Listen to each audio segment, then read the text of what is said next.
সুপ্রিয় দর্শক, ডাক্তার আনোয়ারুল হকের আজকের কুকিং টিপস। এখানে আমি রান্নার কাজে এমন 10টি উপকারী টিপস নিয়ে আপনাদের সঙ্গে আলোচনা করব, যেগুলো কুকিংয়ের সবে খুবই গুরুত্বপূর্ণ। নাম্বার 1, কোনো কিছু রান্না করার আগে উপকরণগুলি তৈরি করে নিন।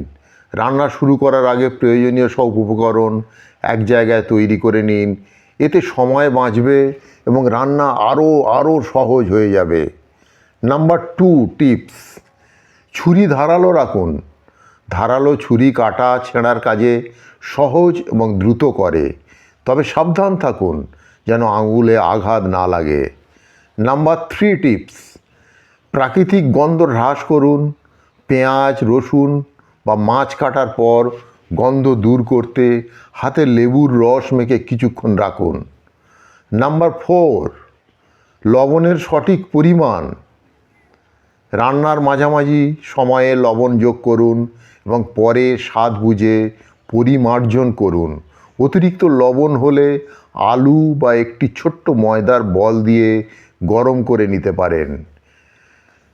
নাম্বার 5, সবজির রং ঠিক রাখতে সবজি সেদ্ধ করার পর সাথেই ঠান্ডা জলে ফেললে রং উজ্জ্বল থাকে।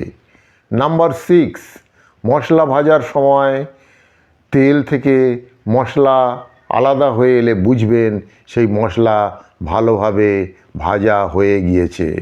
নাম্বার 7, পরিমাণ মতো জল দিয়ে ভাত রান্না করলে ভাত ফুলো এবং আলাদা থাকবে। নাম্বার 8, আনাজের তাজা স্বাদ বজায় রাখার জন্য সবজি বেশি সময় ধরে ভাজবেন না। এতে পুষ্টিগুণ এবং তাজা স্বাদ বজায় থাকবে।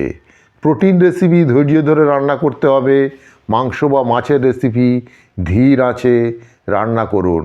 এতে সঠিক স্বাদ এবং নরম অবস্থায় রান্না হবে। নাম্বার 10, অতিরিক্ত তেল শোধন করুন। কিভাবে সেটা করবেন? ভাজা খাবারে অতিরিক্ত তেল হলে টিস্যু পেপার ব্যবহার করতে পারেন। এতে খাবার স্বাস্থ্যকর হবে। এই সহজ এবং কুকিং টিপসগুলো আপনার রান্নার দক্ষতা বাড়াবে এবং রান্নার মজা আনবে। তো সুপ্রিয় দর্শক, আজকের এই কুকিং টিপস ডাক্তার আনোয়ারুল হকের লেখা। যদি আপনাদের ভালো লেগে থাকে, এই রকম টিপস বিভিন্ন বিষয়ের উপরে, বিশেষ করে লাইফ প্রবলেম সেভিং টিপস আমি আপনাদের এই চ্যানেলে প্রতিনিয়ত আপলোড করব। যদি আপনাদের ভালো লেগে থাকে এই চ্যানেলটিকে সাবস্ক্রাইব করে রাখতে পারেন আর ভিডিওটিকে লাইক ও শেয়ার করুন। ভালো থাকুন, সুস্থ থাকুন।